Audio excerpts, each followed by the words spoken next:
Donc, je vous remercie tous et toutes d'être présentes et présents Recording in progress. à cette visioconférence de clôture de la thématique 2 du Forum des luttes.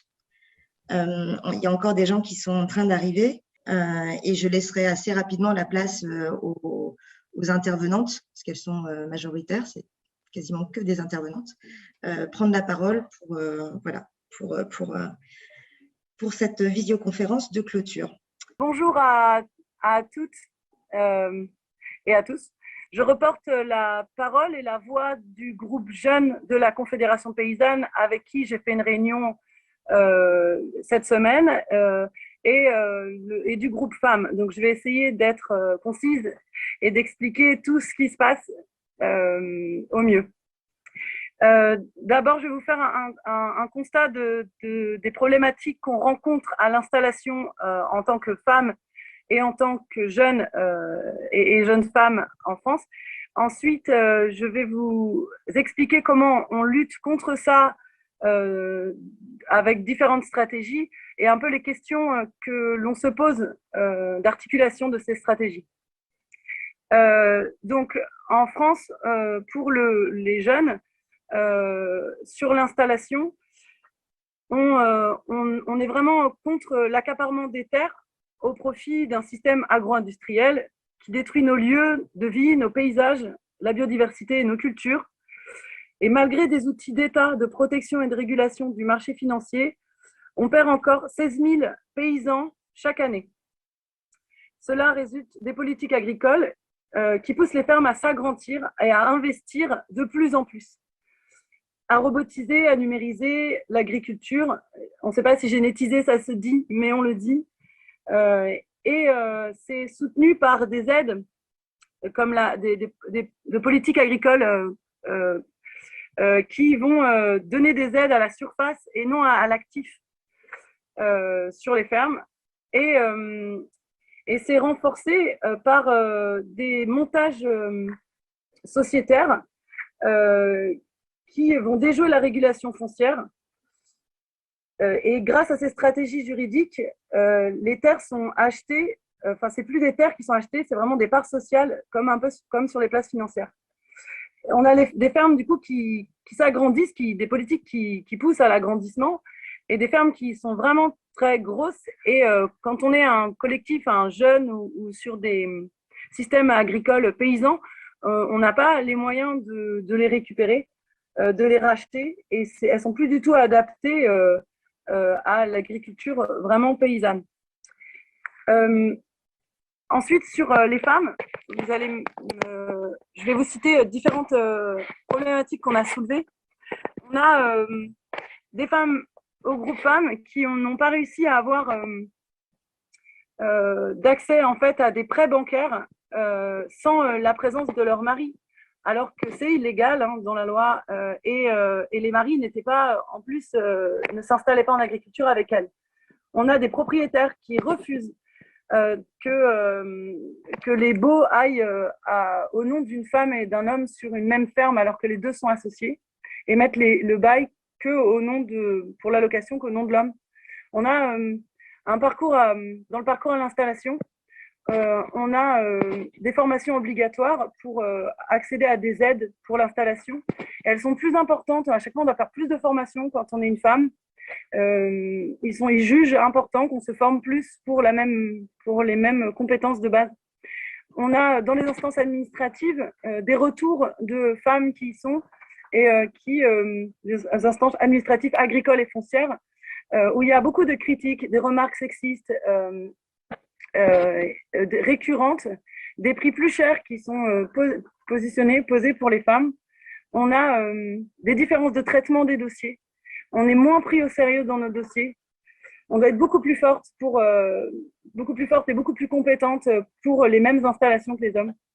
On a, en plus de ça, dans les instances, lors d'héritage, on a des prix de ferme qui sont par les notaires amoindris. Par les notaires ou pour la famille, pour que le fils puisse mieux reprendre la ferme, et les filles du coup ont une part d'héritage qui est négociée à la baisse. On a lors des séparations, lors des divorces dans les couples, on a la même chose qui est faite. On pourrait avoir des parts de compensation si pour le travail domestique qu'on a effectué et le sacrifice de carrière que l'on a fait pour pouvoir avoir la même somme lors d'une séparation dédiée à l'homme et à la femme. Et en fait, l'entreprise de l'homme ne doit pas être impactée, et donc les juges préfèrent conserver le bénéfice à l'homme, et les femmes ont moins d'argent à la suite de ça. Globalement, pour les constats, je crois que j'ai tout dit. Si Céline arrive à voir son micro, elle pourra en rajouter, parce qu'elle voulait vraiment parler du sexisme ordinaire qu'on retrouve dans les campagnes et qui nous demande beaucoup d'efforts pour pouvoir répondre, vivre avec les différents partenaires agricoles ou voisins. On n'est vraiment pas considérés, on ne doit pas faire les mêmes choses, on n'est pas à égalité, et on a beaucoup de sexisme ordinaire sur nos fermes. Donc Céline en parlera mieux, parce qu'elle a écrit un livre avec ses collègues paysannes qui décrit vraiment ça. Pour répondre à tout ça, on se rend compte, en fait, on arrive à se rendre compte qu'en France, on a un système juridique qui est égalitaire. On a aussi un système de régulation et de protection foncière qui devrait nous permettre de pouvoir nous installer. Mais vu que c'est poussé par des politiques capitalistes et patriarcales, eh bien, on voit que l'application n'est pas faite. Alors, à différentes échelles, quoi. Au niveau juridique, au niveau foncier, dans les instances d'installation, et sur le terrain par nos propriétaires, par nos maris, voilà. Et du coup, pour répondre à ça, il faut vraiment, on a vraiment plein de types d'actions différentes. On peut aller lutter en plaidoyer auprès des instances administratives pour aller demander, par exemple, une aide particulière à l'installation des femmes quand on a des aides à l'installation quand on va s'installer. Quand on est non issu du milieu agricole, on a une aide particulière en plus. On aimerait peut-être en demander une pour que, quand ce soit une femme qui s'installe, eh bien, elle ait une aide particulière pour montrer aussi l'importance de leur installation et nous aider. On aimerait bien passer la PAC à l'actif pour que ce ne soit pas les terres et la surface des terres qui soient aidées, mais vraiment le nombre de travailleurs sur chaque ferme. On aimerait, pourquoi pas, avoir une reconnaissance du travail domestique, et pourquoi pas instaurer un salaire universel pour le travail domestique qui, pour l'instant, est fait en majorité par les femmes, et qui fait qu'on met de côté nos carrières alors qu'on travaille à la maison. On pourrait aussi, donc ça c'est plutôt les plaidoyers dans les instances administratives. On peut aussi faire de la lutte intermédiaire et pousser à communiquer au maximum dans les structures syndicales. Donc ce qu'on fait, c'est que là il y a un livre super qui a été fait par des paysannes et qu'on distribue, qui marche vraiment bien, tout le monde le lit, on peut le donner à nos pères, à nos frères, à nos collègues de travail pour qu'ils comprennent ce qu'on vit au quotidien. Ça, c'est une très, très belle action qu'elles ont faite pour la cause féministe. Et là, on travaille sur des podcasts. On va faire une série de podcasts avec le groupe Femmes pour parler des congés maternité, des retraites, etc. On est en train de travailler sur des affiches qu'on va mettre dans tous les bureaux de la Confédération paysanne. On aimerait, on ne peut pas leur imposer, pour expliquer les règles de modération qui peuvent mettre en place pour favoriser la prise de parole des femmes, entre autres, et puis aussi des règles par rapport aux agressions et au harcèlement qu'on rencontre aussi dans nos structures agricoles, et pour être vigilant, regarder comment on accueille, comment on regarde les choses et voilà. Donc là, on travaille là-dessus. On va aussi sur des pistes de chansons. Il y a le groupe L, un groupe femmes qui ont des vaches allaitantes et laitières, qui ont fait un clip de rap qui parle de la même chose que dans le livre de Céline, mais sous forme de chansons. Utiliser le théâtre et les moyens culturels comme ça, c'est aussi une piste qu'on a. Il faut aussi, du coup, on soutient aussi des fermes collectives qui sont innovantes, expérimentales, qui ne vont pas dans un système qui vont vraiment essayer de partager des terres, des outils de travail et qui se soutiennent financièrement et socialement. On veut prouver et prôner la diversité agricole, sociale, environnementale, faire des synergies de ces pratiques-là, repenser le travail pour que les rituels, les us et coutumes soient adaptés et les garder, quoi, vraiment garder la particularité de chaque région, mais les adapter pour que les fermes ne soient plus hétéronormatives et capitalistes, mais bien faire recréer des parentés, recréer des familles, faire famille, mais différemment dans nos campagnes, en prônant la diversité.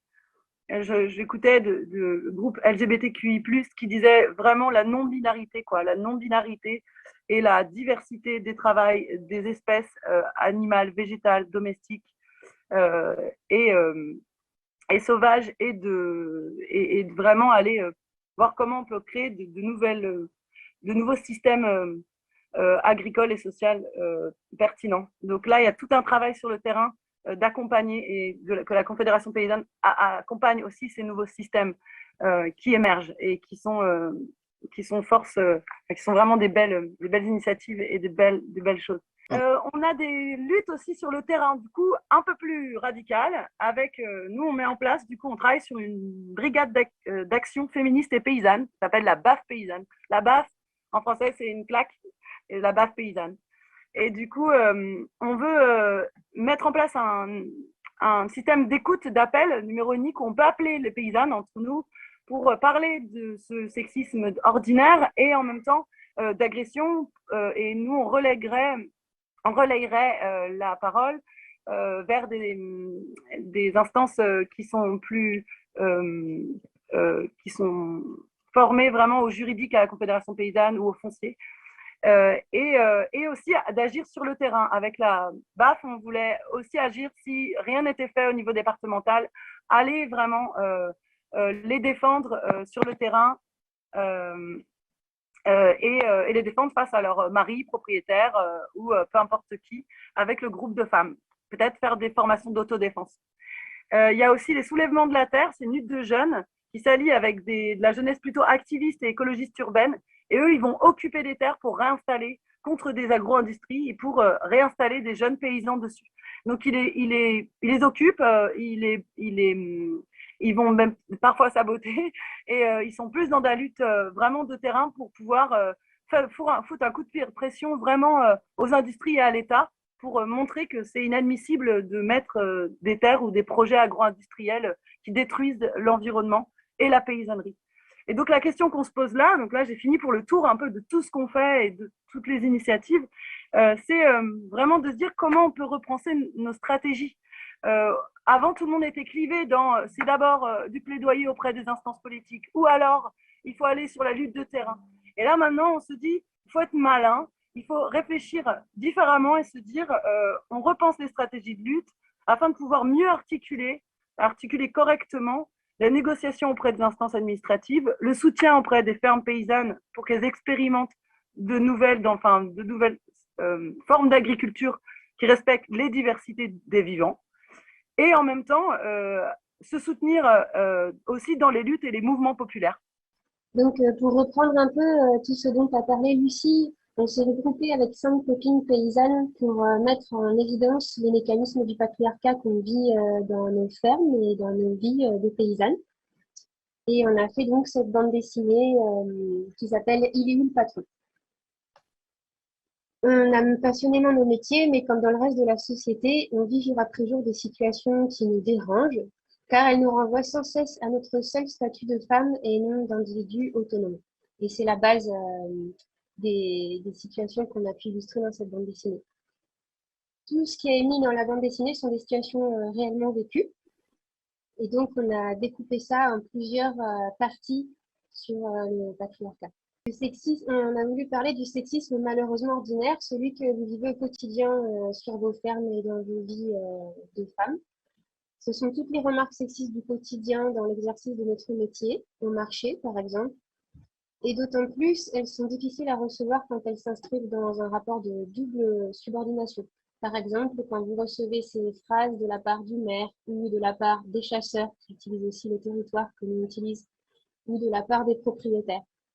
Donc vous êtes en double situation de faiblesse. Là, on voit Colline qui monte sur son tracteur et en fait, on lui demande où est le patron. Et je pense que c'est quelque chose que vous avez certainement dû entendre. On est complètement invisibilisé. On parle toujours des fromages de monsieur, les brebis de monsieur, les chèques sont faits à l'ordre de monsieur, et on reste la fille de, la femme de, ou la mère de. Page suivante. Là, c'est au marché où en fait, Véro qui nous a transmis la ferme, qui a fait ce métier pendant 30 ans, elle était en train de vendre les fromages avec moi et monsieur le maire n'a même pas daigné reconnaître que c'était elle qui faisait les fromages. C'est toujours Gilles, son mari. Gilles est très fort, il arrive à tout faire. Ensuite, on a voulu parler de l'articulation vie professionnelle et vie personnelle, donc c'est cette diapo-là, où on voit Colline sur son tracteur qui est assailli de bulles de pensée qui représentent la charge mentale à laquelle les femmes doivent faire face. Elle doit réfléchir à comment s'occuper de ses enfants, faire le repas, faire l'administratif, passer la herse. Et en tout dernier, elle pense à elle, il faudrait peut-être qu'elle aille voir le gynéco. L'accès à la santé, particulièrement en zone rurale, peut poser problème parce qu'on vit dans des déserts médicaux et il n'est pas évident de prendre le temps de se soigner quand les décisions sont prises par les hommes sur la femme. C'est-à-dire qu'on prend soin de nous en dernier. Donc ça, c'est la page, cette page-là, c'est la page des violences. En fait, les violences conjugales sur les fermes ont la particularité du fait que les femmes sont encore plus isolées. Souvent, elles habitent au bout d'une piste. Elles n'ont pas beaucoup d'amis et elles n'ont pas le temps, surtout, d'en parler. Et c'est un petit monde, un milieu rural où tout le monde se connaît. Et du coup, on n'ose pas répondre, on veut s'intégrer, on a peur du qu'en dira-t-on. Et puis, souvent, il y a la connivence des hommes dans les instances, en fait, décisionnelles. Et du coup, on n'ose pas mettre en péril la ferme. Donc là, c'était dans la vidéo où on a mis des témoignages de femmes qui ont subi des violences conjugales, qui ont réussi à s'en sortir grâce à des amis, mais qui avaient eu du mal parce que tout était mélangé. En fait, la fête, c'est sur les statuts. En France, du coup, il est plus difficile d'obtenir le statut de chef d'exploitation, qui est le seul statut qui permet une réelle... là, ça fait référence aussi à ce qu'expliquait Lucie en cas de divorce. Les femmes se retrouvent souvent lésées quand elles ont travaillé sur la ferme. Le travail n'a pas été rémunéré ni reconnu d'un point de vue social et juridique. Et du coup, elles repartent sans rien. C'est la même chose en cas de départ à la retraite. Les retraites des femmes sont plus petites que celles des hommes. En France, il y a toujours 300 € d'écart en moyenne. Et parce que les femmes, pendant qu'elles élèvent leurs enfants ou quand elles font tout travail administratif qui n'est pas déclaré, eh bien, elles ne cotisent pas. Et comme la maison et la ferme sont rarement séparées, la femme, une fois à la retraite, se retrouve sous la dépendance totale de son mari. Elle ne veut pas se prendre un logement ailleurs, elle ne peut pas non plus le quitter s'il se trouve qu'elle ne l'aime plus. Et voilà. Donc, Lucie a expliqué les inégalités de patrimoine. En fait, dans les faits, malgré les lois en France où en cas de divorce, en cas de succession, les filles ne doivent pas être désavantagées par rapport aux garçons. Et bien, en fait, dans les faits, les femmes accèdent à moins de patrimoine que les hommes en France. Ce sont des arrangements qui sont faits lors des successions et lors des divorces. Page suivante. Donc là, on voulait parler de la difficulté pour les femmes d'avoir des places dans le syndicat. En fait, les réunions sont quand même des instances qui sont faites par les hommes et pour les hommes. La circulation de la parole n'est pas évidente. Là, on voit Pauline qui n'arrive pas à parler assez fort pour se faire entendre. Et à droite, quand les journalistes viennent interviewer une manifestation, on pousse les femmes derrière et ce sont les hommes qui sont sur le devant de la scène et qui prennent le micro. Il y a une étude qui a montré en France que dans les instances agricoles, il n'y a pas plus de 30% d'élus qui sont des femmes. Et souvent, elles occupent les postes de type trésorière, secrétaire, qui ne sont pas des postes de représentation et de pouvoir. Page suivante. Du côté de la commission femmes dont Lucie a commencé à parler, on a réfléchi à des propositions d'action pour essayer de se retrouver, de faire bloc et de défaire ces mécanismes. Donc c'est important d'abord de se retrouver en non-mixité pour prendre conscience de tous ces mécanismes et imaginer ensemble des solutions. comment répondre, comment se protéger des violences, faire des chantiers non mixtes aussi pour qu'on nous enlève plus les outils des mains. Être solidaire des camarades quand elles se font couper la parole en réunion ou quand elles se prennent des remarques sexistes pour ne pas laisser les agresseurs continuer sans impunité. Sensibiliser dès le plus jeune âge les garçons et les filles à ces problématiques sexistes et surtout au consentement. La parité, donc dans notre syndicat, à la Confédération paysanne, lors des élections, il faut qu'il y ait un tiers de femmes minimum qui soient représentées. Mais par contre, elles peuvent être aussi dans les suppléantes. Mais peu importe que les titulaires. Et enfin, lever les freins qu'on se met avec des formations. Et on réfléchit aussi à faire évoluer les règles et les lois. Donc là, tout récemment, il y a une loi qui oblige les femmes qui sont présentes depuis 5 ans sur la ferme non déclarée ou avec un sous-statut comme conjointe collaboratrice à avoir un meilleur statut. Donc, petit à petit, on peut faire du chemin. Et je vous ai mis un petit bonus de la BD, une page suivante. Donc, c'est Colline qui a une lourde journée, qui a fait toutes les bulles que vous avez vues sur le tracteur, et enfin, elle va voir ses brebis et elle demande est-ce que vous m'aimez? Je veux dire un bonjour. Je voudrais saluer toutes les présentes, tous les présents. C'était avec beaucoup de joie que nous avons accepté l'invitation pour partager et échanger des savoirs. Je remercie beaucoup cette opportunité. Je m'appelle Mazé Moraes. Je suis agricultrice familiale de nord-est du Brésil. Je suis au secrétariat des femmes à la CONTAG et à partir de là, je suis arrivée à la coordination de la 6e marche des marguerites. Donc, c'est l'expression de notre résilience. Et pour ça que je veux présenter ici en tant qu'expérience de vie. C'est le résultat de notre autonomisation politique en tant que femmes et population traditionnelle. Et ici, nous produisons 45% des aliments que la société consomme. C'est l'importance de notre travail pour la vie. Et donc, ça, c'est indéniable. Et donc, c'est dommage que ça ne soit pas valorisé par une partie de la société. Et on voit ça en n'ayant pas accès à la terre, moins d'accès à la terre, moins d'assistance technique et moins de canaux de commercialisation de ce que nous produisons. Donc, la marche des marguerites nous a donné une visibilité. Ça a montré à la société qui nous étions et pourquoi est-ce qu'on avait besoin de politiques publiques spécifiques. Ça a montré au mouvement syndical le pouvoir d'organisation et de mobilisation des femmes, ainsi comme notre capacité d'articulation avec des différents groupes, des différentes branches de femmes et de mouvements sociaux et féministes.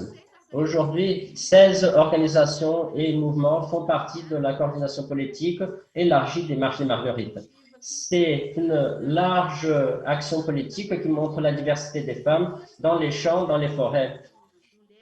Et nous sommes plusieurs, des femmes agricultrices, des paysannes, des sans-terre, des assalariés, des femmes qui cassent les noix de coco, babassou, des femmes de population traditionnelle et plusieurs autres noirs dans la grande majorité. Les marguerites, c'est un hommage à Margarida Alves, leader syndical qui a été assassiné par des grands producteurs. Et à partir de là, nous avons eu déjà 6 marches, la dernière en 2019 avec plus de 6 000 femmes. Aujourd'hui, la marche des margarides, ça a été reconnu comme la plus grande action des femmes au monde. C'est quelque chose de très important dans un pays marqué par des inégalités profondes.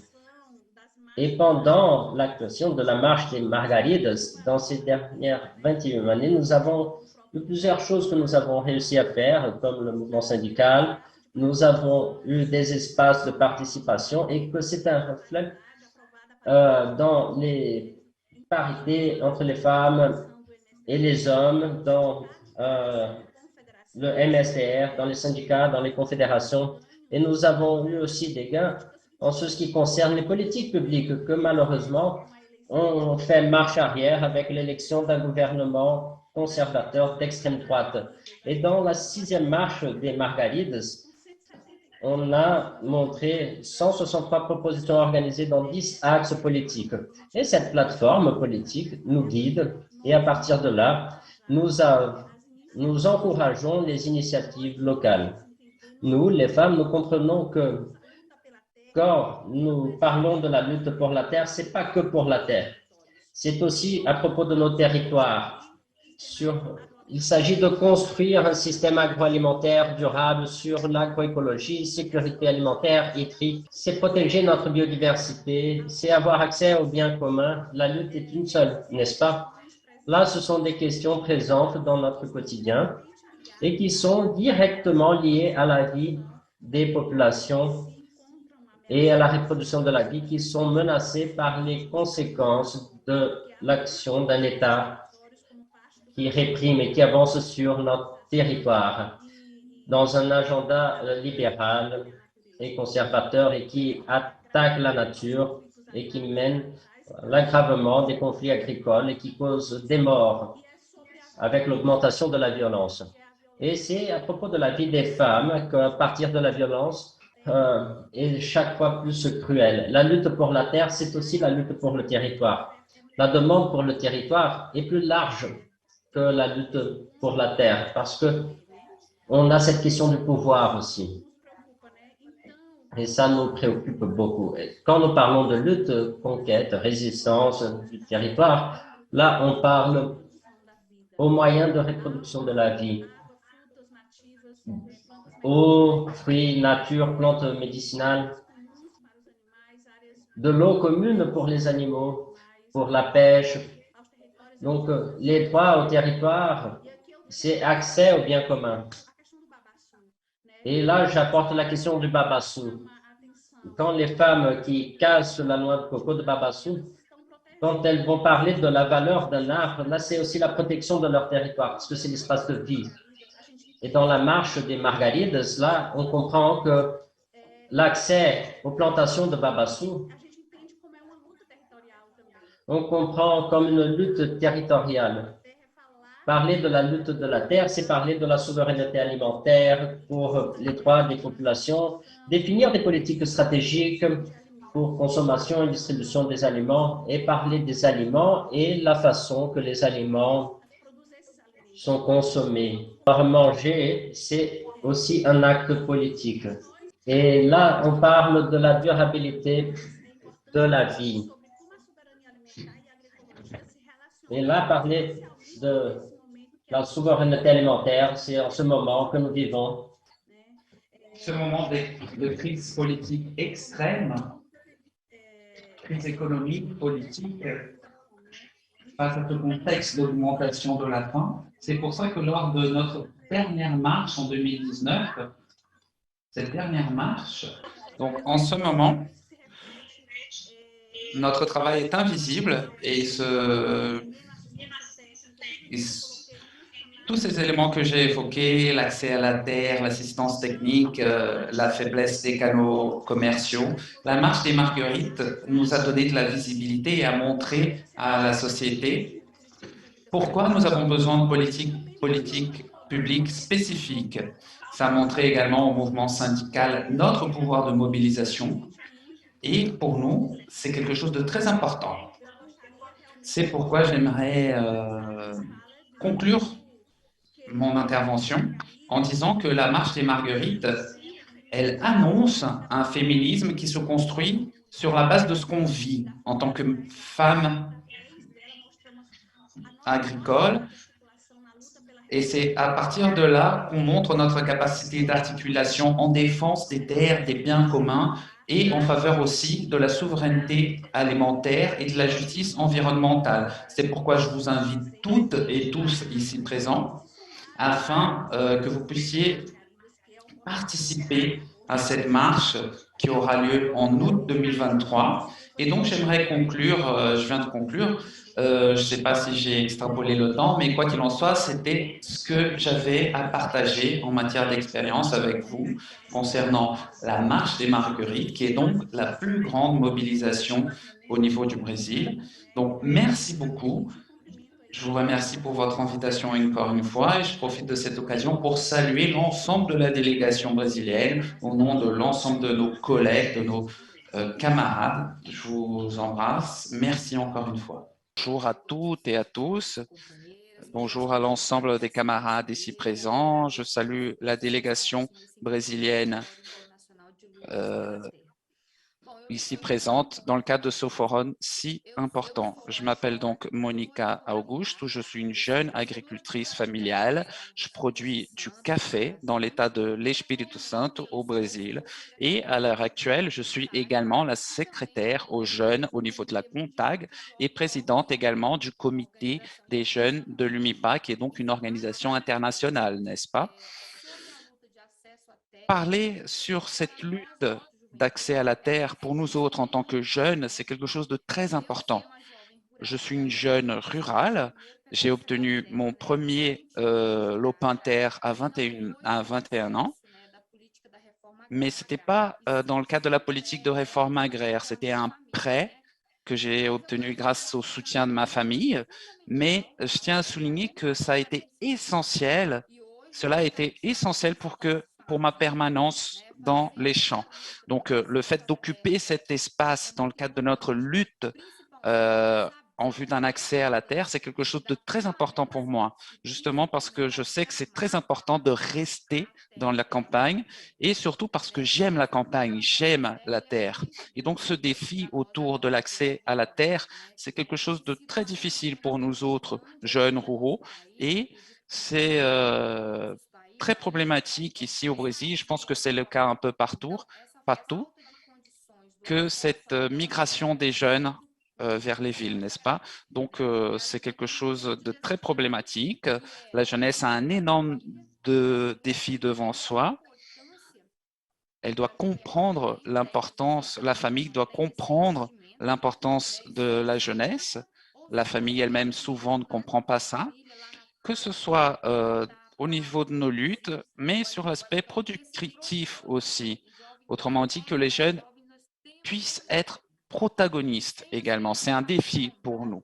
Donc, sans la participation des jeunes, et là, c'est un objet de réflexion profond, qu'en sera-t-il de notre campagne, de notre souveraineté alimentaire, de notre environnement? Les défis au niveau de ces politiques sont très nombreux, très importants, que ce soit par le manque, en raison du manque de politiques qui mettent en avant cette permanence des jeunes dans les champs, dans les campagnes.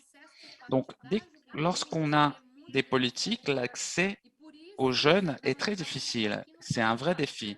Et pour vous donner un exemple, ici au Brésil, ces 2 dernières années, environ 800 000 jeunes ont quitté la campagne. Et pourquoi? Par un manque de conditions.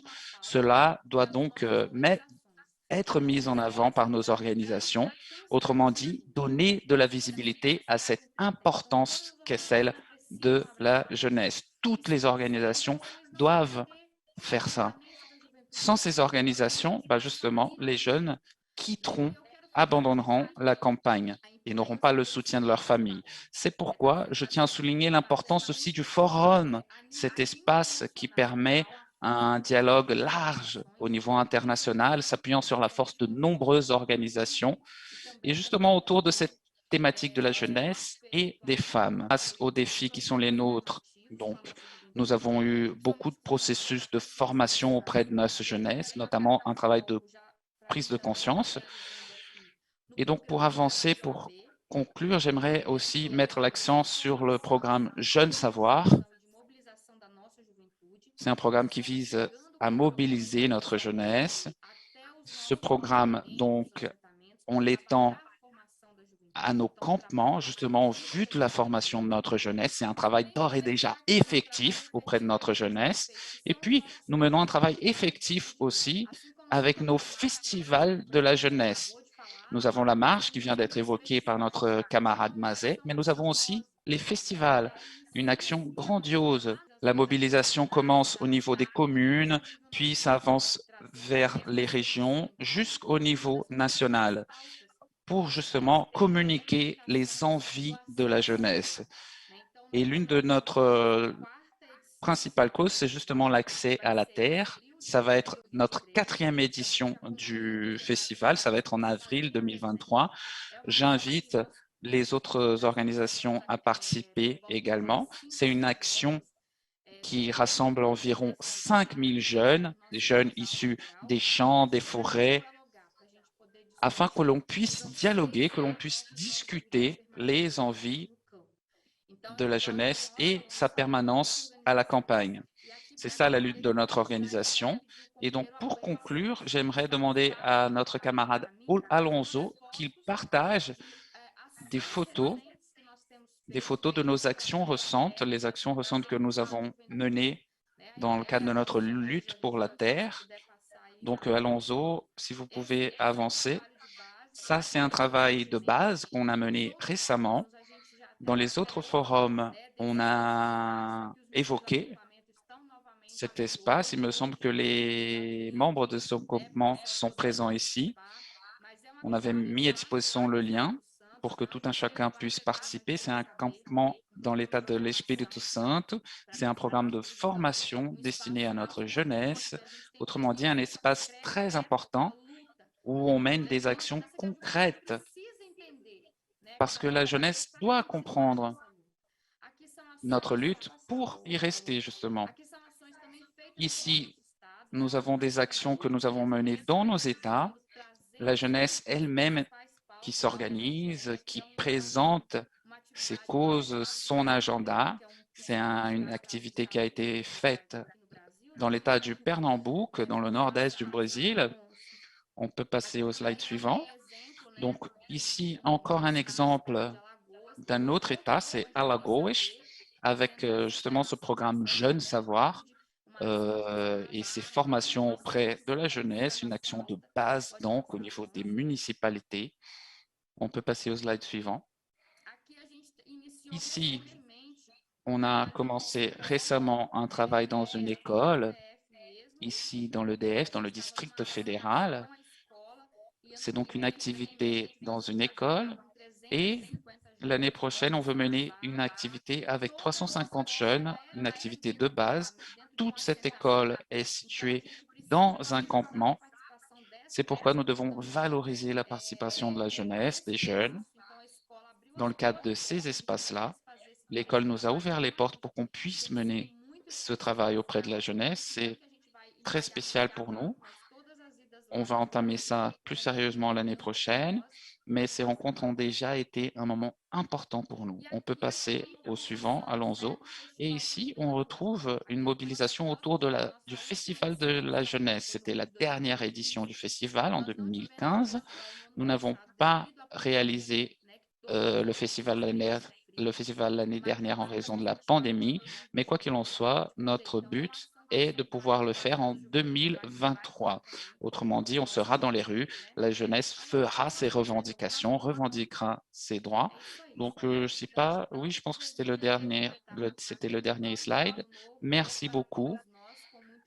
Joyeux Noël à tous, bonne année à tous, avec beaucoup de lutte et beaucoup de savoir. Merci à toutes et à tous. Je salue tout le monde. Comme Audrey a si bien dit, je suis Aïcha Kone, chargée de communication et animatrice du groupe JAR de la Convergence globale des lutteurs ouest-africaines. Vraiment, j'ai beaucoup fourni d'efforts pour être dans ce forum, sinon c'était vraiment pas facile pour moi car je viens tout juste de rentrer à la maison après un mois de tracasseries et sur la route car on a traversé beaucoup de pays de l'Afrique de l'Ouest. Donc, je serai un peu bref. Donc, comprenez que je suis aussi un peu fatiguée. Voilà, et comme vous l'avez tous dit, et quand on parle de l'accès sécurisé des femmes et des jeunes à la terre, c'est une thématique qui est extrêmement sensible aujourd'hui, car les constats ont prouvé que c'est les femmes qui nourrissent 80% de la population grâce à leur activité agricole. Donc, la convergence à son niveau, au début, ce n'était pas facile, car les femmes sont confrontées à beaucoup de problèmes. Vous le savez tous, dans la société patriarcale, les femmes, elles sont marginalisées. Il y a une étiquette qui est faite et qui est collée à elles. Elle ne doit pas parler devant surtout les chefs coutumiers, ou bien elles n'ont pas droit à réclamer les droits fonciers qui leur reviennent. Donc, ce n'était vraiment pas facile au Mali ici et en Afrique de l'Ouest parce que la convergence intervient dans 16 pays de l'Afrique de l'Ouest plus la Mauritanie. Donc, c'était vraiment pas facile pour nous. Et l'idée qu'on a eue, c'est d'organiser les femmes en groupement d'abord, les sensibiliser, leur dire qu'elles ont droit à la terre, les femmes et les jeunes, leur expliquer bien qu'elles ont droit à la terre et à l'eau.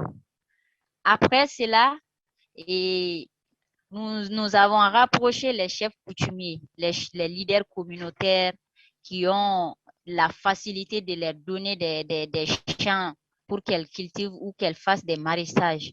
Donc, une fois qu'elles ont été mises en groupement et formées sur leurs droits, donc elles sont devenues des porteuses de plaidoyer auprès de ces chefs coutumiers parce que nous travaillons permanemment avec les communautés paysannes. Donc, nous les avons rapprochées, ces femmes aussi, les sensibiliser aussi sur les droits des femmes et les jeunes concernant l'accès des jeunes et des femmes à la terre. Car aujourd'hui, nous, les jeunes et les femmes, c'est pas facile pour nous aujourd'hui. Même si tu vois que les jeunes partent vers les grandes villes pour travailler en tant qu'aide ménagère, c'est vraiment dû à cela. Parce que nos mamans n'ont pas accès à la terre. Donc, alors qu'elles contribuent beaucoup au développement de la famille, surtout aux frais des condiments. Surtout en Afrique, si aujourd'hui un homme ne donne pas l'argent à sa femme, elle ne sait pas quoi faire pour acheter du condiment, donc elle est obligée de mener des petites activités à côté pour pouvoir subvenir aux besoins de ses enfants. Parce que très généralement, c'est nos mamans qui s'inquiètent plus pour nous. Donc, quand elles sont devenues porteuses de plaidoyer maintenant, les chefs coutumiers, les leaders communautaires, les chefs religieux ont été sensibilisés sur cette sensibilité des femmes et des jeunes, leur accès sécurisé. Parce qu'on peut parler de l'accès des femmes et des jeunes, mais si l'accès n'est pas sécurisé, ce n'est pas vraiment facile. Donc, on a fait des plaidoyers avec ces chefs coutumiers et en 2019, on a organisé un grand forum à Sélingué et on a regroupé les chefs coutumiers de ces 16 pays de la sous-région. Donc, on a discuté avec eux, on les a sensibilisés et ça a sorti de cette rencontre un document de plaidoyer. Donc, ce document de plaidoyer met un accent particulier sur les droits, sur l'accès sécurisé des droits des femmes et des jeunes à la terre. Donc, les femmes, maintenant, elles ont une meilleure connaissance sur leurs droits et aussi les jeunes ont une meilleure connaissance sur leurs droits. Parce que les femmes et ces jeunes-là n'ont pas vraiment été à l'école. Donc, ce n'est pas vraiment facile pour eux de connaître qu'elles ont ce droit-là aux questions du foncier. Car ce foncier est extrêmement sensible chez nous. Quand une femme dit maintenant, ah, moi j'ai droit à ça, j'ai droit à ça, on dirait que tu as des tas, on te stigmatise, quoi. On te montre du doigt à dire que tu deviens révoltante, tu deviens une femme féministe. Donc, ce n'est vraiment pas facile pour nous. Même si la convergence a fait de son mieux, le fléau continue toujours. Donc, c'est pour cela que nous sommes en train de continuer à mener ce lutte dans l'Afrique de l'Ouest pour que l'accès sécurisé des femmes et des jeunes à la terre soit fait. Donc, dans cette même lutte, nous avons eu une loi sur les fonciers agricoles qui a dicté l'accès des femmes et des jeunes à la terre. Les commissions doivent être mises en place dont les femmes et les jeunes sont représentés dans cette commission. Donc, c'est des commissions foncières villageoises. Donc, maintenant, les problèmes que les villageoises seront confrontés en question du foncier seront gérés dans le vestibule du chef de village. Donc, ces femmes et ces jeunes sont représentés dans ces commissions foncières et villageoises. Donc, leurs droits ont été dictés dans ça. Elles peuvent réclamer dans cette commission tout ce qu'elles veulent, et les jeunes et les femmes. Donc, pour ne pas être trop long, les questions les questions peuvent venir après. Donc, le document de plaidoyer que je viens de citer dans mon intervention est vraiment d'une importance capitale pour nous. Car même lors de cette caravane ouest-africaine, qui est une activité phare de la convergence qui est réalisée chaque 2 ans dans 5 pays de la sous-région, nous avons eu l'occasion de remettre ce document de plaidoyer à 2 présidents de la République, à savoir le président de la République de Guinée-Conakry et le président de la République de Guinée-Bissau. Donc, qui a dit qu'il serait ambassadeur auprès de son hiérarchie pour que vraiment l'accès sécurisé des femmes et des jeunes soit vraiment facile dans l'Afrique de l'Ouest. Donc, la caravane a été un espace aussi pour nous, les femmes et les jeunes, d'interpeller les autorités sur notre situation en question du foncier. Donc, je ne vais pas être vraiment trop long. Il y a la fatigue qui est là. Donc, c'est un honneur pour moi de vraiment partager cette petite expérience avec vous et d'être parmi vous. Comme le slogan de la convergence dit, même dégâts, même combat. Nous irons jusqu'au bout. On n'est pas fatigué. Merci. Bon après-midi, bonsoir. Merci de l'opportunité d'être avec vous et partager un petit peu de mon expérience. Comme Elena a mentionné, ce que je vais vous présenter, ce sont des réflexions sur les réformes agraires des gouvernements progressistes du siècle XXI en Amérique latine, qui sont les réformes agraires de Bolivie, Brésil, Équateur et Venezuela. À propos des camarades suivants et respectifs. Et quand nous avons démarré cette recherche, il y a une question centrale. Jusqu'à où ça a été mis en place la lutte d'égalité de genre dans ces nouveaux processus dans le siècle XXI de redistribution de la terre?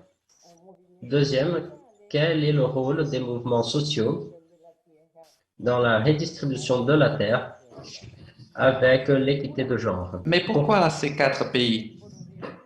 Parce que c'était des pays avec des gouvernements progressistes en ce 21e siècle, ce qui veut dire qu'ils avaient un engagement en matière de justice sociale. Les 4 gouvernements en question avaient également l'objectif de réaliser des réformes agraires redistributives intégrales dans le but d'obtenir la souveraineté alimentaire. Ils ont été tous soutenus, du moins au début, par les mouvements sociaux qui étaient rattachés donc à la CLOC et à la Via Campesina. Les organisations, nous le savons, qui étaient devant cette campagne globale pour des réformes agraires intégrales et la souveraineté alimentaire. Depuis la fin des années 90, CLOC et Via Campesina ont inclus l'égalité des genres dans ces pratiques et dans leurs demandes. Pour un aperçu rapide, quels ont été les engagements? Nous pouvons voir que dans les 4 pays en question, d'abord, la réforme agraire a eu lieu au niveau de la Constitution, puis on a eu l'intégration des femmes à ces réformes agraires, n'est-ce pas? Autrement dit, à ce niveau-là, au niveau formel, on a eu une reconnaissance très importante de la lutte paysanne, mais aussi de la lutte des femmes, n'est-ce pas? Et donc, pour que ces engagements-là deviennent quelque chose de concret en pratique, nous avons besoin de ces mécanismes, de ces dispositifs d'intégration de la femme. Autrement dit, nous avons besoin de politiques concrètes portant sur la façon dont les femmes seront intégrées. Les 2 politiques les plus communes en la matière pour intégrer les femmes à la réforme agraire, ça consiste justement à accorder la priorité aux femmes qui sont à la tête de leur famille ou la concession conjointe des tiers au couple, n'est-ce pas? Donc ici, nous voyons les différents pays. La Bolivie a utilisé la législation et cette titularité conjointe, n'est-ce pas? Elle a utilisé les deux mécanismes. Quels ont été les résultats? Ces informations-là sont très limitées parce que les données n'ont pas toujours été collectées et distribuées par genre. C'est donc l'un des principaux problèmes parce que c'est très difficile d'accompagner ce que font les gouvernements, ce qu'ils ont promis en l'absence de ces informations, n'est-ce pas? Nous avons besoin de ces informations pour évaluer cette évolution. Quoi qu'il en soit, je vais vous fournir les données dont nous disposons pour ces pays. En Bolivie, pour ce qui est du processus de titularisation, qui était donc le programme principal au niveau national, nous pouvons voir que la plupart, 82% des couples qui ont été 82% des parcelles concédées dans le cadre de ce processus ont été concédées à des couples, n'est-ce pas? Et donc, pour ce qui est de cet aspect-là du programme d'Evo Morales, les objectifs ont bel et bien été réalisés. Pour ce qui est du Brésil, ça concerne la première période de Lula, n'est-ce pas? Qui a donc été inscrit dans les campements.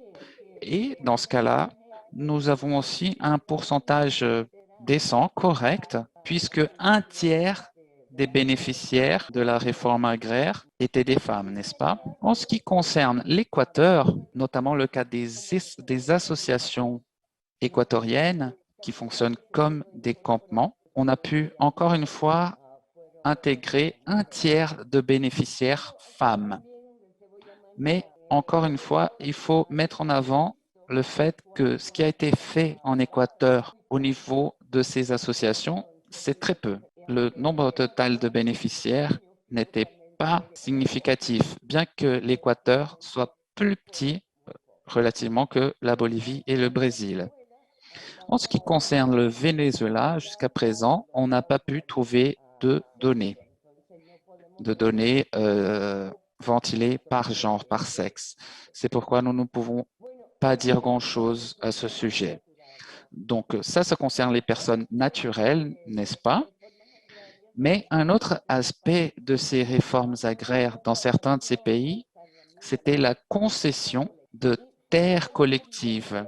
Donc, et c'est en Bolivie où ce processus a été particulièrement important, puisque presque 80% des terres ont été concédées de façon collective, que ce soit à des communautés, au niveau des territoires autochtones, indigènes, paysans. Des millions d'hectares ont été concédés. Et puis, la population couverte par ce programme s'élevait à presque un demi-million, mais le gouvernement de Morales n'a pas pu régler la question des us et coutumes.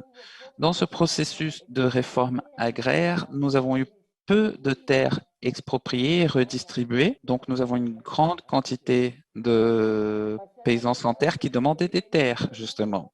Passons maintenant au cas du Venezuela. Nous savons que dans ce cas-là, nous parlons de terres qui avaient été occupées illégalement et qui ont été donc récupérées, c'est le terme qu'on emploie au Venezuela. Et à partir de là, des collectifs ont été créés, mais nous ne savons pas beaucoup de choses à ce sujet, puisque le gouvernement Chavez n'a jamais publié de données pour qu'on puisse savoir qui étaient les bénéficiaires de ces programmes et savoir voilà, si les femmes y étaient inclus ou pas. Enfin, le cas de l'Équateur, les terres ont été donc titularisées de façon collective également. Là, encore un travail correct. La plupart des terres des communautés indigènes avaient déjà été titularisées en leur nom à des périodes préalables pendant le gouvernement de Correa. Dans le gouvernement de Correa, ce qui a été fait, c'est de conclure ce processus. Et là, du coup, on dispose de données concrètes à propos de ces communautés. Et ce qui est intéressant, c'est que nous savons que presque la moitié des personnes, des bénéficiaires étaient des femmes. Ce qui est intéressant dans le cas équatorien, dans cette étape portant sur les droits des communautés, etc., l'important, c'est que c'était le premier pays dans sa constitution politique de 2008. Ça a été le premier pays à associer les pratiques consuétudinaires et les droits des femmes. Et donc ici, en bas, dans l'article 57.10, nous pouvons voir comment l'État a essayé d'harmoniser tout cela. Et le résultat, c'est que ça a été un des rares processus où, dans le titre même des tiers collectives, figuraient les noms de l'ensemble des adultes des ménages qui composaient ces communautés-là à partir de 18 ans. Ça a été une manière d'inclure justement les jeunes également. Donc rapidement, je ne pourrais pas évoquer tous les détails, mais permettez-moi d'avancer vers la conclusion. Que pouvons-nous tirer de ces 4 processus-là? Bon, tout d'abord, dans 3 pays, oui, des mesures ont été prises, des mesures substantielles ont été prises pour régulariser la question foncière, la propriété foncière. Cela a consisté à identifier les terres nationales qui étaient inoccupées ou occupées illégalement, et cela a été le point fort en matière de réforme agraire. C'était justement en Bolivie et au Venezuela, bien que ça soit aussi le cas au Brésil. Ces expériences sont différentes en matière d'expropriation de terres privées qui, en raison d'un manque d'intérêt pour la société, en vue d'une redistribution. Ici, nous voyons que le Brésil et le Venezuela ont été au-delà de ce qui a été fait en Bolivie et en Équateur. Et donc, sur le plan théorique, cette composante de redistribution, potentiellement, elle a été plus forte au Brésil et au Venezuela, justement parce que des expropriations ont été entamées. Mais la demande n'a pas été satisfaite dans l'ensemble des pays. Et donc, pour ce qui est du rôle des mouvements sociaux ruraux, dans 3 pays, nous pouvons voir que ces mouvements ont joué un rôle clé, un rôle essentiel pour mettre en route l'agenda de la réforme agraire. Sans ces mouvements sociaux, on n'aurait pas vu de réforme agraire. Au Venezuela, par contre, on observe une réforme agraire depuis le haut, n'est-ce pas?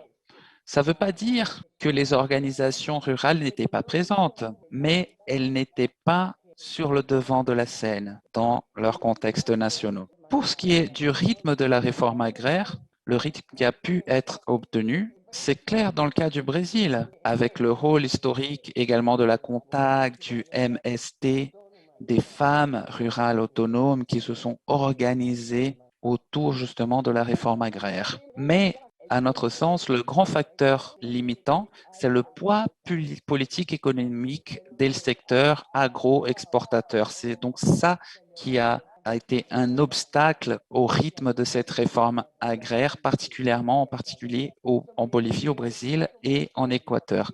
À ce sujet, on pourrait discuter longuement, mais là, j'essaie d'être bref. Pour ce qui est de l'égalité de genre au niveau formel, une conquête de ces 4 réformes agraires, ça consistait justement à renforcer la législation. On a reconnu le droit des femmes à la terre dans les constitutions, dans les lois de la réforme agraire, et aussi une disposition pour mettre tout cela en pratique, n'est-ce pas? Et puis, les alliances qui ont été construites à différents moments entre les mouvements de femmes, les femmes rurales, les femmes et les États, les agences internationales. Autrement dit, c'était une trame complexe d'alliances qui nous ont permis d'obtenir ces résultats-là. Et ce qui a été mis en avant, dans ce contexte-là, c'est le rôle des femmes rurales en Bolivie, l'exemple des Bartolinas et les exemples brésiliens également. Nous pouvons voir également que les mécanismes d'inclusion des femmes ont été différents dans ces différents pays pour ce qui est justement de la concession et du titre conjoint concédé au couple. C'est difficile de dire quel est le meilleur des mécanismes, n'est-ce pas? Ça dépend totalement de la situation. Et donc, pour ce qui est de l'égalité de genre dans la pratique, c'est difficile, c'est impossible à dire comment a évolué le pourcentage de femmes bénéficiaires au fil du temps, mais dans 3 des cas analysés, Bolivie, Brésil, Équateur, oui, ce pourcentage a beaucoup augmenté. D'où nous pouvons conclure que, en comparaison avec les réformes agraires du XXe siècle, celles du XXIe siècle, oui, ont pu bénéficier une quantité plus importante de femmes, bien que en matière de chiffres absolus, n'est-ce pas, on parle de groupes relativement petits, du moins en Équateur. C'est très difficile d'évaluer les résultats de ces concessions collectives en ce qui concerne la Bolivie et le Venezuela. Ça demande beaucoup plus de recherche en ce qui concerne justement la Bolivie et le Venezuela. Et donc, pour conclure, qu'avons-nous appris de tout cela? D'une, l'importance d'une participation active des femmes rurales organisées. Sans cela, impossible d'obtenir quoi que ce soit. En Équateur et au Venezuela, on n'a pas d'organisation de femmes militantes et c'est pourquoi ça a échoué.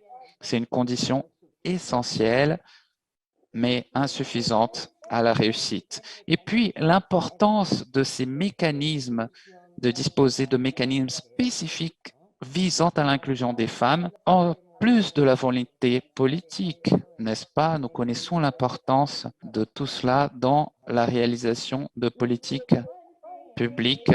Ce qui est inquiétant, c'est que les efforts des gouvernements pour collecter des informations, cet effort est nécessaire pour pouvoir évaluer l'impact réel. Et donc, en matière de données, les efforts ont été insuffisants. C'est pourquoi c'est difficile de faire des évaluations.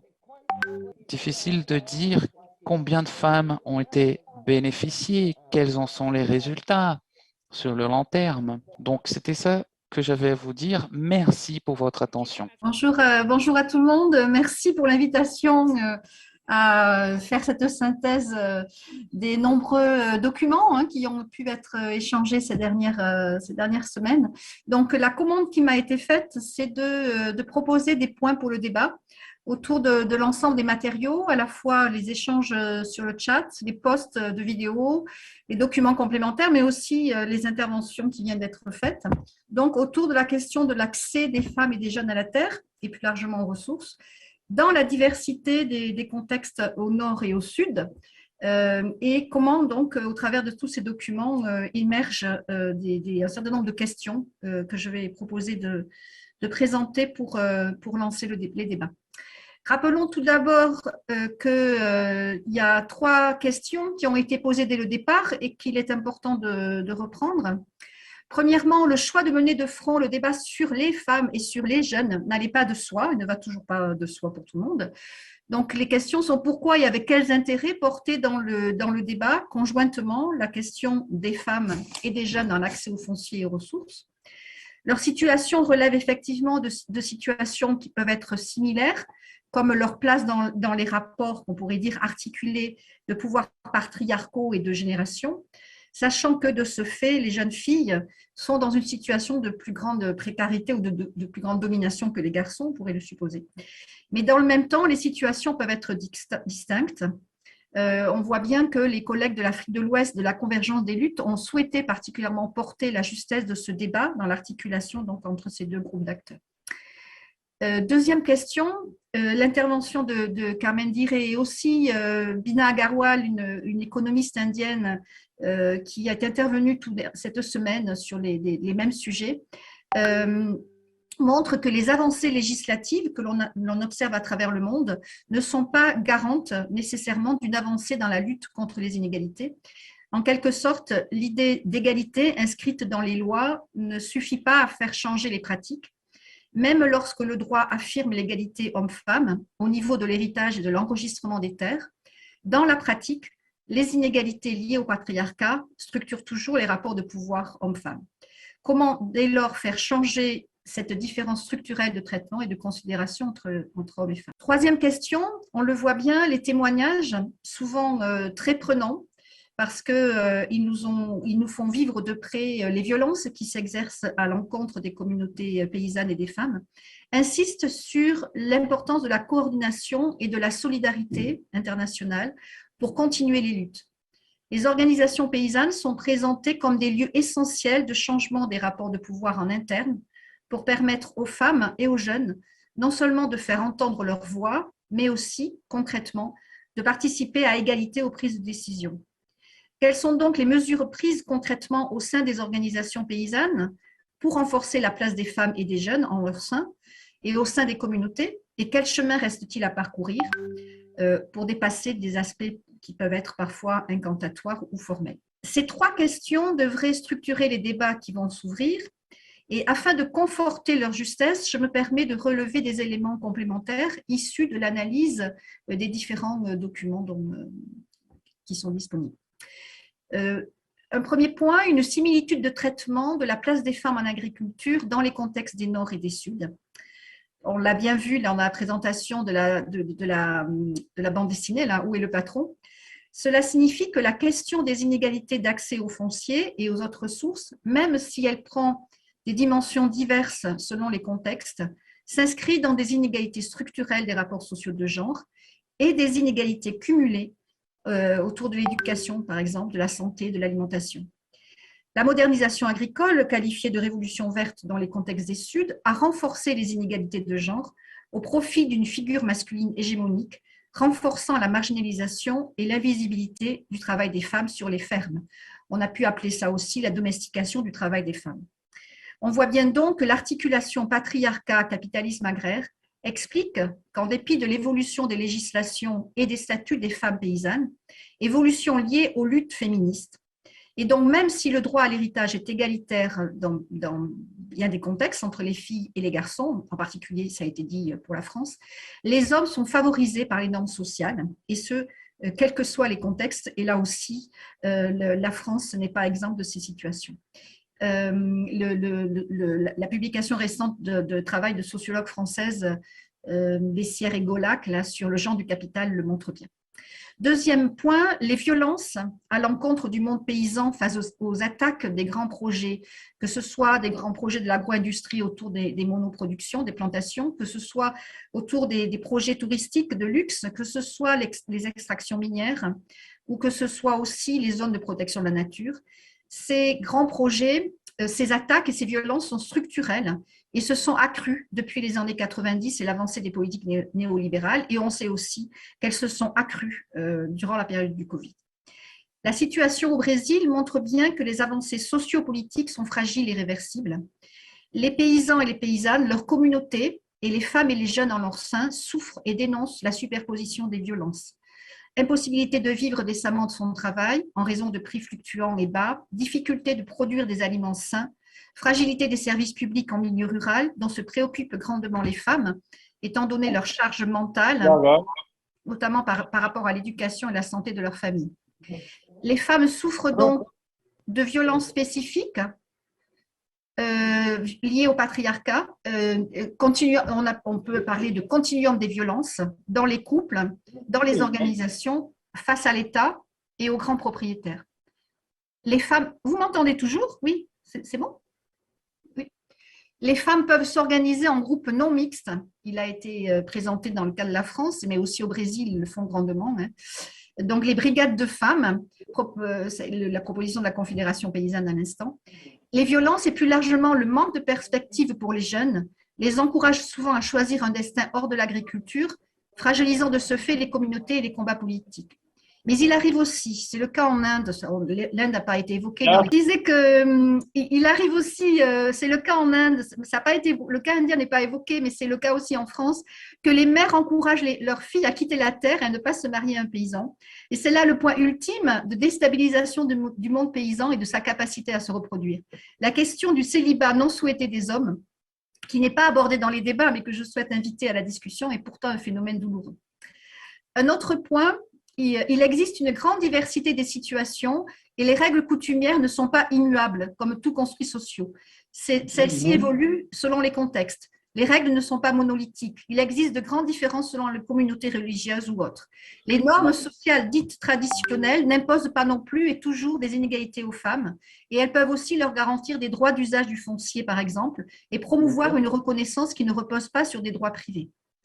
Un autre point que je voulais souligner, c'est la prise en considération des voix des femmes et des jeunes dans les organisations devrait permettre de faire bouger les lignes de combat alors invisibilisées, permettant de porter au débat des questions qui étaient peu présentes ou pas présentes, comme l'articulation entre vie privée et vie au travail, la question des tâches, la gestion des tâches ménagères, la question de toutes les activités de soins, qui c'est qui les prend en charge, l'organisation des temps de travail pour permettre aux femmes de dégager du temps pour l'engagement syndical et politique, l'évolution aussi de l'outillage, du rapport à la technique, la lutte contre les formes de violence qui peuvent aussi concerner les hommes. Les violences inhérentes au patriarcat affectent aussi certains hommes. Le respect aussi de la vie dans toutes ses dimensions. Le témoignage des collègues de la marche des Marguerites là, est vraiment poignant. Donc, les paysannes brésiliennes insistent sur les considérations pour l'agroécologie, ne pas utiliser de poison, respecter la diversité, les paysages, les territoires, ça a été dit aussi par les témoignages sur la France et la Confédération paysanne, les biens communs, les aliments sains, mais aussi reconnaître les droits des femmes et des jeunes. Il n'y a pas donc d'agroécologie sans féminisme, ça a été montré dans les affiches pour la marche des Marguerites. Ainsi, on voit bien que éthique de droit et de responsabilité, c'est-à-dire autour de la justice environnementale, doit aller de pair avec la reconnaissance du droit des femmes et des jeunes. La question de l'écoféminisme, finalement, est sous-jacente à bien des interventions. Les témoignages des femmes disent bien que la garantie du droit à la terre est essentielle, garante de la dignité, de la stabilité dans un territoire, mais il n'est pas suffisant. Il faut un État qui garantisse des droits durables, un milieu de vie soutenable, des prix justes, etc. Les femmes demandent à être reconnues comme sujet politique. Mais le terme de féminisme n'est pas toujours facile à affirmer ou à assumer pour les femmes, même un féminisme rural et paysan comme on le voit en Amérique latine. Dernier point, veillez à ne pas penser que le groupe des femmes comme le groupe des jeunes est uniforme. Il peut y avoir des alliances communes, mais aussi des divergences d'intérêts selon les catégories d'appartenance. Les témoignages insistent plutôt sur la concordance des combats, quelle que soit la diversité des situations. Par exemple, au Brésil, a été dit les paysannes, les éleveuses, les pêcheuses, les collecteuses de noix de babassou. Les collectifs de femmes sont à explorer.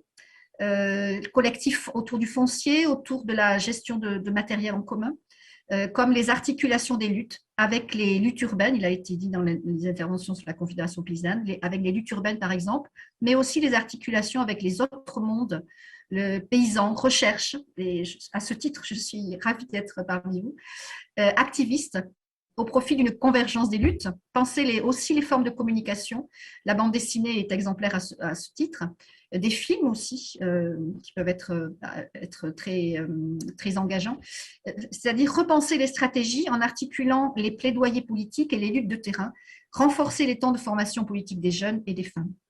Voilà les quelques points que je voulais soulever.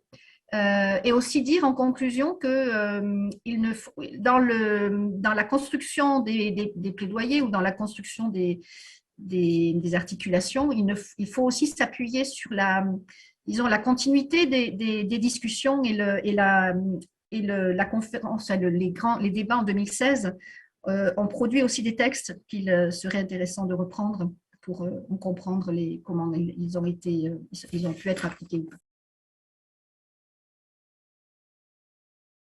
Bonjour, bon après-midi, bonsoir à tous ceux qui participent de ce forum international et qui discutent la terre et les femmes et les jeunes. Bon, je suis riveraine à l'état de Pará. Je suis en Amazonie. C'est un plaisir d'être ici avec vous aujourd'hui et de participer de la culture de ce forum qui apporte un débat si important. Bon, j'ai plusieurs questions, mais on m'a provoqué à faire une réflexion. Et j'apporte aussi une résolution de la CONTA qui a été approuvée au Conseil délibératif. La traduction demande pardon, mais ça coupe un petit peu. Bon, ça a été approuvé par le secrétariat de politique de la CONTA qui dit que Donc, je vais lire ce petit morceau pour continuer mes paroles. Il y a la réforme agraire et qui va interférer dans la propriété de la terre et ressources naturelles. Donc, il faut travailler ces questions structurantes pour travailler le développement durable, combattre la misère et l'inégalité. Avec cette première considération de notre résolution, on peut dire que nous, la jeunesse, les femmes, les paysannes, des champs et des forêts, on ne va pas arriver à combattre les inégalités. Il faut apporter aussi une réflexion qui dit que pour avoir une patrie aimée, il faut avoir une patrie désarmée, sans armes. Et ce que nous souffrons dans les champs, c'est la violence contre les travailleurs. Et là, ils vont lutter contre la garantie de ces droits qui sont des droits humains. Donc, nous avons au Brésil plusieurs leaders en Amazonie et qui souffrent des violences. Et Mazé a apporté dans ses paroles quand elle a parlé de Margarida Alves, qui était une leader très importante, qui a été assassinée par les grands propriétaires de terre. Et nous avons des leaders au Brésil qui sont toujours menacés puisqu'ils défendent leur territoire. Et nous, à la CONTAG, en tant qu'organisation syndicale de lutte pour la terre, c'est ce qui nous manque, c'est la formation. Donc, on a un module spécifique qui parle de la lutte pour la terre. Et à partir de la marche des Margarides, qui parle de la lutte des femmes dans les champs, là, avec le développement durable, en apportant notre projet alternatif pour nous donner de la force, pour que nous puissions faire la lutte pour nos territoires. Nous faisons un débat très important en ce moment, qui est quel est le regard des gouvernements, des États et du Brésil par rapport à la vente de nos ressources naturelles. Nous faisons ce débat parce que on construit le marché de carbone pour vendre le carbone, qui est un bien naturel. Et nous qui sommes ici dans le territoire, nous faisons la protection de ces ressources naturelles. Et ce n'est pas facile de voir que des entreprises d'autres pays d'acheter des ressources qui appartiennent à nos ancêtres, que nos ancêtres protègent.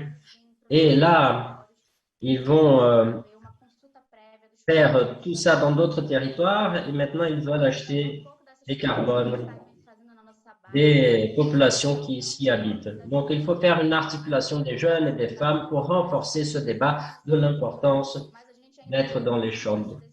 Mais nous avons toujours cette inégalité de politique d'accès à la terre, accès à des crédits qui possibilitent la jeunesse de continuer à produire. Et malheureusement, cette inégalité, elle est très forte encore au Brésil, surtout pour les populations qui sont aux champs, qui sont dans les forêts et qui sont aux rivières. Et donc là, nous voulons parler un petit peu que pour nous, au Brésil, dans le débat de la réforme agraire, on souligne les documents de terre qui donnent accès à la terre. Et dans la présentation de Carmen, elle a apporté un petit peu ce scénario du gouvernement Lula, que des hommes et des femmes ont eu accès à ce document et qui a été mis dans la marche des Margarides quand il y avait un gouvernement populaire que nous avions qui était le gouvernement de Lula. On a parlé de l'importance des femmes pour qu'elles aient un rôle équitable à ceux des hommes. Ici, à l'État de Pará, récemment, pour la réunion, nous avons su que nous avons eu 260 000 registres pour les propriétés rurales. Comment est-ce que nous faisons ce registre si grand et on n'arrive pas à faire une réforme agraire de qualité qui puisse impliquer les populations des champs, des eaux et des forêts? Donc, je veux aussi donc féliciter ce forum, ce débat, et qui va impliquer, qui va provoquer la CONTAG à améliorer, à créer des politiques efficaces et faire des propositions aux législatifs et aux exécutifs. Donc, la CONTAG, elle ne travaille pas séparée au secrétariat. Et ça, c'est très intéressant. Nous arrivons que nous, les jeunes, les femmes, des populations agraires, qu'on puisse faire un travail pour renforcer notre organisation et que nous puissions suivre toujours comme des géants dans cette lutte pour la terre, pour ces territoires, ces ressources naturelles qui sont nos vies et qui sera toujours notre existence. Merci beaucoup. Bonjour, bon après-midi, bonsoir à toutes et à tous. Donc, une des questions qu'on pourrait parler à propos, d'abord, je sais qu'il y a Mazet et Monica qui sont de la direction aussi. Nous avons quelques collègues qui sont conseillers et qui peuvent nous aider si nous avons le temps. Une des questions de ce que nous faisons pour essayer de résoudre quelques problèmes montrés ici. Et les deux principaux, c'est la question de l'accès à la terre aux femmes et la jeunesse. C'est le débat proprement dit qui continue dans ce forum et c'est un débat que la contact va participer de la coordination pour débattre ce sujet qui est si important. Donc là, c'est une des actions que nous travaillons pour essayer d'éclaircir un petit peu, essayer de résoudre les questions ici relevées. Une autre, c'est que Camilla a déjà porté, c'est la résolution 0015 que nous avons approuvée au Conseil le 9 décembre. Et nous avons approuvé une résolution qui apporte un débat très large par rapport à l'accès à la terre. De l'accès à la terre en impliquant les femmes et les jeunes. C'est un débat qui apporte beaucoup d'éléments et que des fois, on n'a même pas les conditions de les apporter tous ici. Mais un point, c'est la question des limites des propriétés, parce que la terre, les grandes propriétés, elle grandit et ça va porter des préjudices à la femme et à la population de façon générale. Ça va expulser ces populations des champs et des champs vers les villes. Donc, c'est un élément que nous allons continuer à défendre, qui est la réduction des limites de propriété. Et là, on propose une limite de 25 hectares maximum des propriétés au Brésil. C'est un sujet que nous allons continuer à discuter parce que si on prend un volume de 25 hectares au Brésil dans la région amazonienne, là, on peut parler de 800 hectares, plus de 700 hectares, une propriété avec une limite de propriété. Là, on peut dire que c'est grand, même que l'extension territoriale du Brésil soit aussi grande. Donc, c'est un sujet que nous débattons et que nous allons défendre à partir de maintenant, à partir de cette résolution. Un autre point, c'est que la réforme agraire, pas seulement une façon de réallocation, c'est pas seulement en tant que politique de réallocation rurale, mais de respect aux diversités territoriales et respect aux communautés quilombola, des populations originaires, des populations riveraines. Et même en parlant d'une résolution, c'est un élément pour continuer le débat de la réforme agraire au Brésil avec une portée plus large que tout ça. Donc, il faut approfondir, bien sûr. Nous apportons une nouvelle étape pour cette discussion du mouvement syndical au Brésil, dans le sens de faire en sorte qu'on ne soit pas que dans cette question de la réforme agraire en tant que politique d'accès à la terre. Il faut donc donner accès à la communication, écoulement de la production, des écoles dans les propriétés rurales. Donc, il y a toute cette discussion de la réforme agraire, pas que pour les campements. Donc, et bien sûr, à toutes les autres questions qui ont été mises ici, mais je ne veux pas clôturer la discussion, non. Peut-être quelques questions qui ne seront pas répondues par nous, par la CONTAG.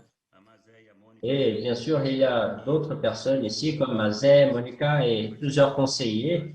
Mais là, c'est pour ouvrir le débat interne au Brésil, mais aussi dans ce forum si important que nous participons.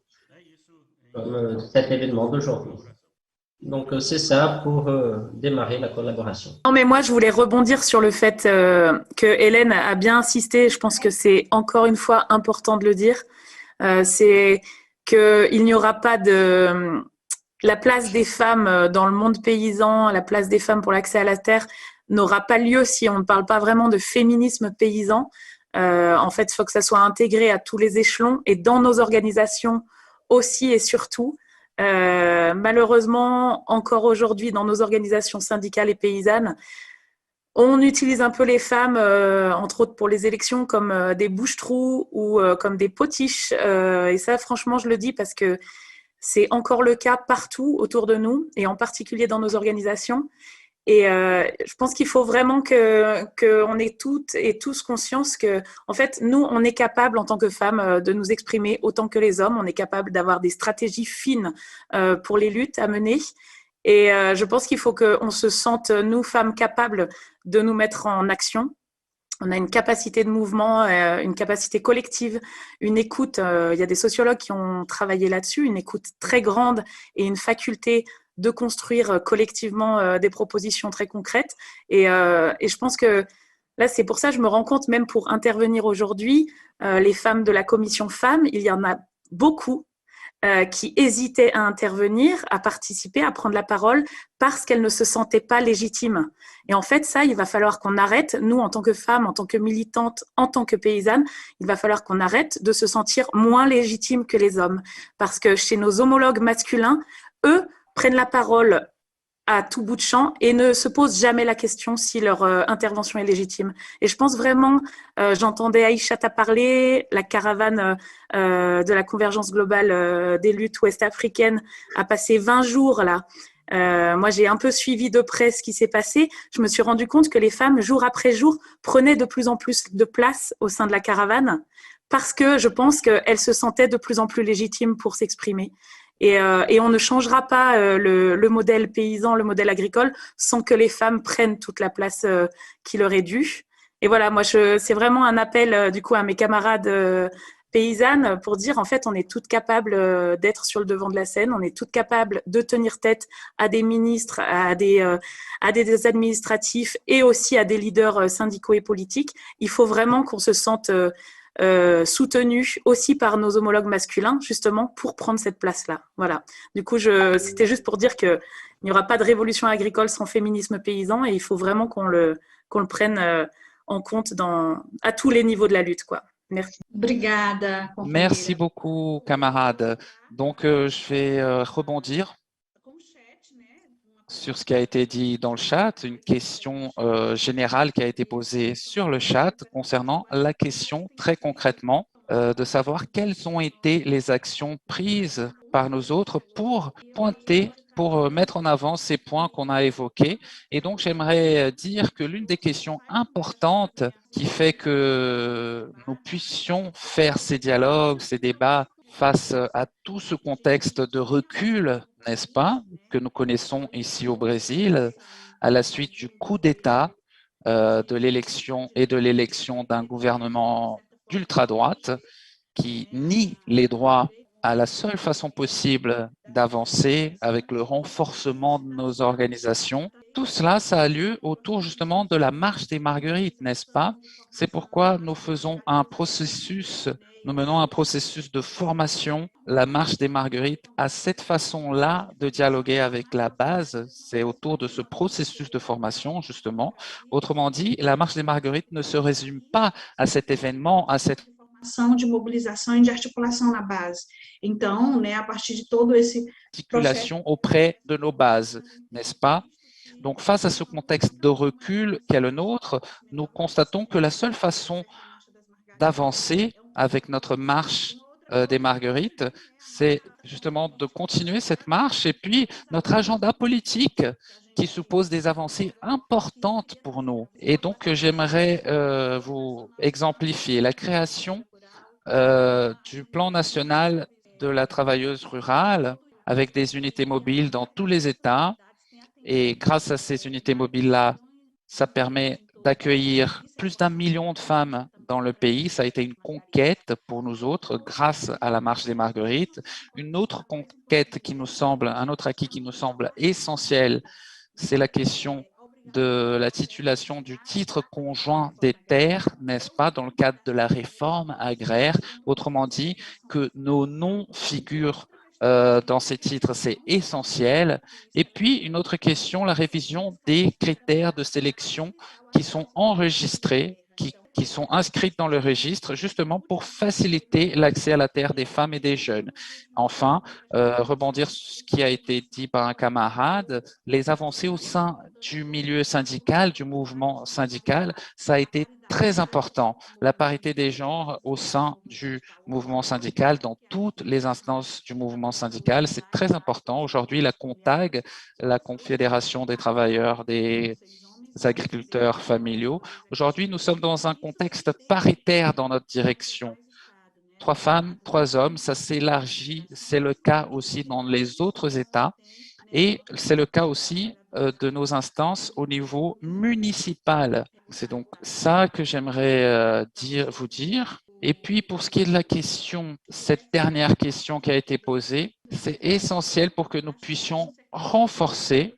À mon sens, ça a été un acquis, une conquête macro pour le mouvement syndical et ça permet de valoriser les femmes au sein du mouvement syndical. Autrement dit, pour nous, la parité, ça ne se résume pas à ça. Il nous faut de l'égalité, il nous faut de l'autonomie, il nous faut un droit de parole, il nous faut une structure pour pouvoir mener notre travail de façon égalitaire. C'est pourquoi j'ai voulu évoquer cette question-là qui est essentielle pour nous. Je n'ai pas insisté sur ce point dans mon intervention, mais je pense que c'est une question qui mériterait d'être posée. J'aimerais bien savoir comment les organisations paysannes la prennent en compte.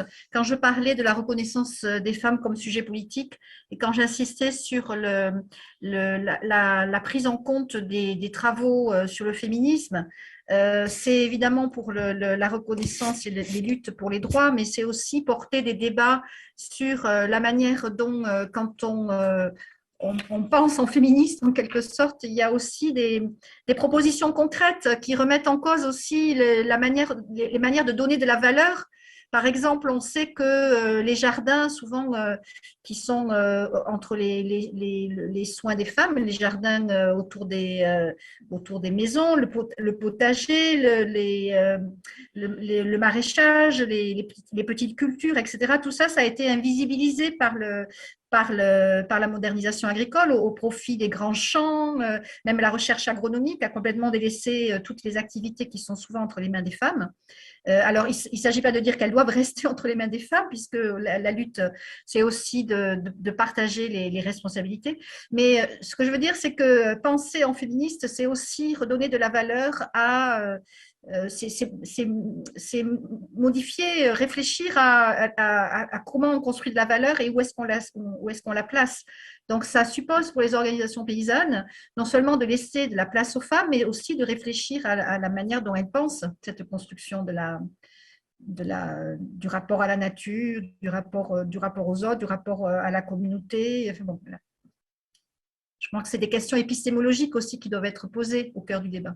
Pour conclure, malheureusement, c'était juste une idée qu'on n'a pas trop mis en avant concernant le travail physique. Et en fait, dans le monde paysan, en tout cas, j'ai vécu un peu en Afrique, c'est pareil ailleurs dans le monde et en France, en tout cas, on le vit, c'est que c'est le travail de force qui est valorisé. C'est le travail physique, c'est le travail avec le matériel, avec les tracteurs. Plus le matériel est gros, plus on est un bon agriculteur. Et souvent, les femmes, du coup, pour des tâches autres, comme le disait Hélène, ne sont pas du tout valorisées, voire inexistantes. Et nous, jeunes générations, pas forcément issues du milieu paysan, parfois, on essaye de reproduire en fait ces mécanismes de domination par la force. On se casse le dos pour montrer qu'on est aussi forte que les hommes, ou alors tout le travail, celles qui n'arrivent pas à mesurer, à faire un concours de muscles, en fait, tout le travail administratif, tout le travail à côté, en fait, est complètement dévalorisé, voire inexistant.